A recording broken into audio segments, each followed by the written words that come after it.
Hi, my name is Priscilla and this is my gospel story. Growing up, I never knew about Christ. I was just a girl who had her parents, and it was just my brother and I at the time. And when I was about 8, my mom left, and that caused a lot of issues growing up, obviously, as a young girl without a mom in her home, bouncing to and fro different houses as well, living with different relatives for different reasons because my dad traveled a lot, so that was a little bit complicated. And close to the end of my primary, my dad found a woman, and let's just say things weren't great.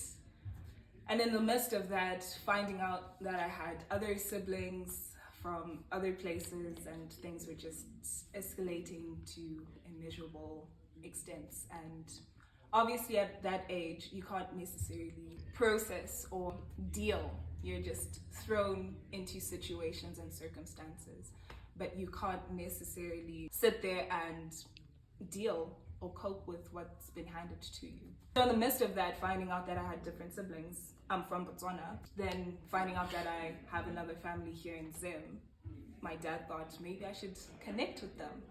And that's when he sent me here for school. Still knew about Jesus, but never had a relationship with him.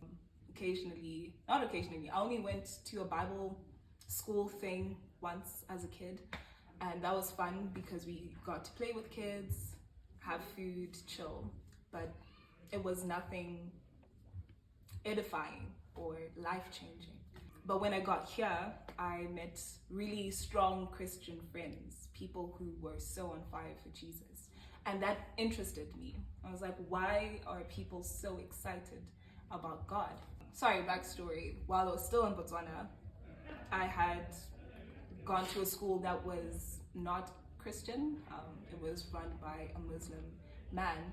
And for the first time in that season, he brought in people to come and preach the gospel, which was very strange for a lot of people. And it was at a science lab, and a few people came, and I just went because I was curious.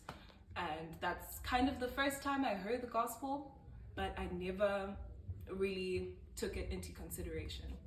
But when I got to Zim and started to hang out with some people, I got curious. And fortunately enough, when I was now in Form 3, which is 2016, I was invited to attend a camp, a Young Life camp, where people are just passionate to allow young people to know about Christ and have a relationship with him.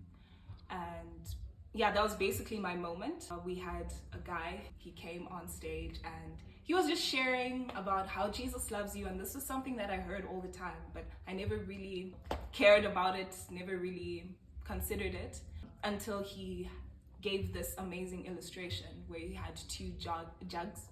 One was clear and one was dirty and muddy and disgusting. And he poured the clear substance into the muddy substance, and it completely cleared out. And he took another jug that was muddy and dirty, and he tried to pour it into this clear substance, and it could not be tainted, it could not be contaminated. And he was like, that's basically Jesus. He comes into our lives and he washes us clean. He sets us free. Us with our dirty, soiled robes, he exchanges it with a robe of righteousness. And I got to grasp that idea so tangibly because I'm also a visual learner, but getting to actually see how God physically does something in a spiritual sense was so life-changing. And yeah, ever since I was like, I am for Jesus now, him and I till the end. And it's not necessarily the simple story that a lot of people have where once they give their lives to Jesus, everything is great and rosy and stuff. I still had a trail of trauma and brokenness from my childhood. But in my relationship with Christ, not only was I restored and redeemed, I was now given strength to go and forgive because I am forgiven. Matthew talks about going to forgive others so that Christ can forgive you. And that was so true in my life knowing that Christ could forgive me for all my sins, for all the things that I've done. And even till today, I'm still falling short of God's glory. But his grace comes back in to wash me, to cleanse me, to tell me that it's going to be okay. My brokenness is what led me into the arms of Christ.